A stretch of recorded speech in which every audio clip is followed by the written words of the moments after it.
This is episode 203 of the Read to Lead podcast, an episode that's quite a bit different than most, absent of the usual fanfare. If this is your first time listening, this is not the norm. No sponsors to mention, no author to interview, just you and me. And I want to talk to you today about legacy and ask you if you've considered what legacy you're in the process of leaving and creating for you and your family. Just last week, I lost my father. He was 81 years old and loved and respected by many in the community.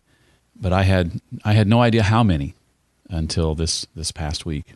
I was blown away upon walking into the venue almost 30 minutes early to find it, with the exception of the front row, already full. Additional chairs were brought in, and when things got underway, many were standing in the back because that was their only option.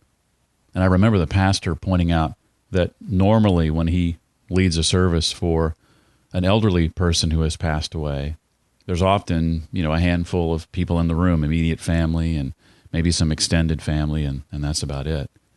It was unusual seeing dozens, if not hundreds, of people there to pay respects to my dad, people who had been impacted by my father in ways that I wasn't even aware of. I was especially moved to learn of the impact he had on the neighborhood kids I grew up with, many of whom showed up for the visitation or the funeral or both. One neighbor shared how she looked to my father as a father figure, in that her biological father was out of the picture. Another shared how our street, our neighborhood, was made better because of men like Joe. A friend of mine who I grew up with named Terry, whose son now lives in the home he grew up in. Anthony and his wife and children represent yet another generation, not just my generation, but the next generation that was impacted by my dad. One shared about the story of her older brother, who himself has since passed away. He'd had some troubling times in his life, and I believe, as the story goes, wasn't given a second chance by many people in his life.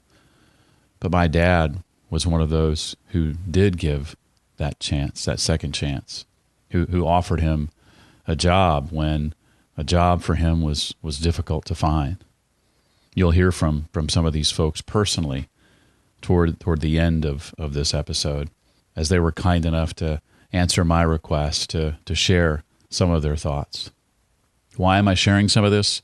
It's mainly because I want you to evaluate the legacy you're leaving, the legacy you're creating for your family and your friends. Oftentimes when I hear the word legacy, my mind goes straight to finances. And am I setting my family up to be taken care of financially when I pass?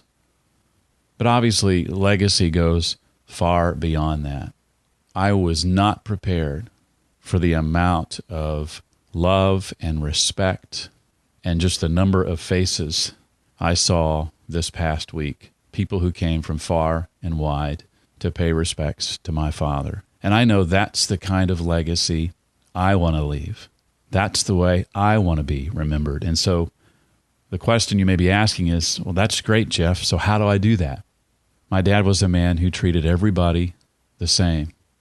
I think the reason many of my friends I grew up with remember my dad the way they do, because he didn't treat them any differently than he did myself or my brother or my sister. He showed oftentimes as much love and respect toward them as he did toward us. Other neighbors talk about him always being there to lend a hand. He was honest to a fault. He was a humble man, sometimes too much so. He was kind. He was compassionate. He was caring. He was loving. And he'd give you the shirt off his back. And toward the last 20 or so years of his life, his faith was at the very center of all he was. He lived out his faith. They weren't just words. It wasn't just talk. He led by his actions. If you get nothing out of this conversation today, I want you to take home this. In every interaction you have today and from this day forward, whether it's a friend, a family member, a coworker, a stranger, the cashier, the waitress, the waiter, the bellhop, the valet. I want you to be aware of how you're treating that individual. Are you treating them with respect? Are you treating them with kindness? Are you treating them the way you would want to be treated? Maybe it's that mom and or dad on the airplane whose baby is pretty fussy.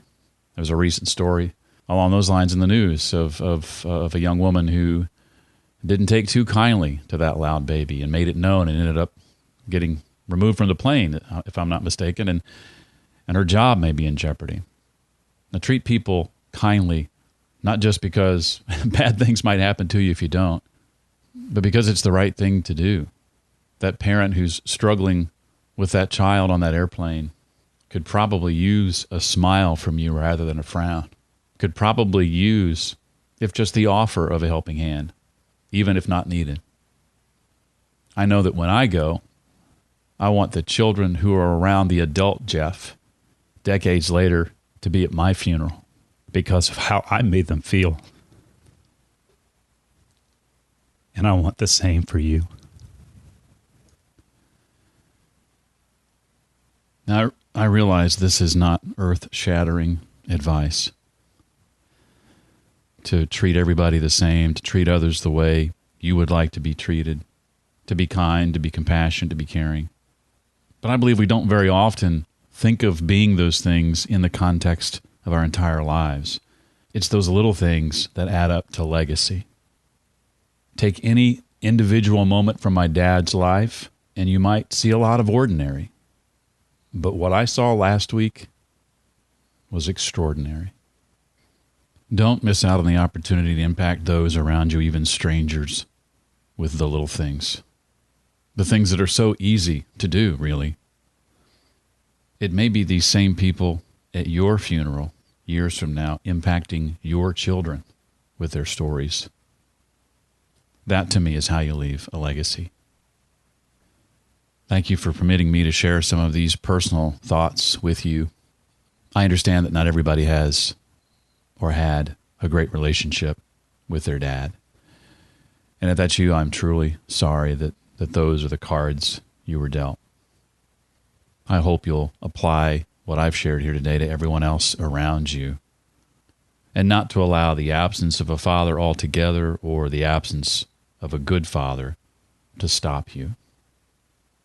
If your dad is still around, your mom is still around, and for whatever reason you're not on speaking terms with them, I hope that, if appropriate, you'll think long and hard today about rectifying that, about changing that.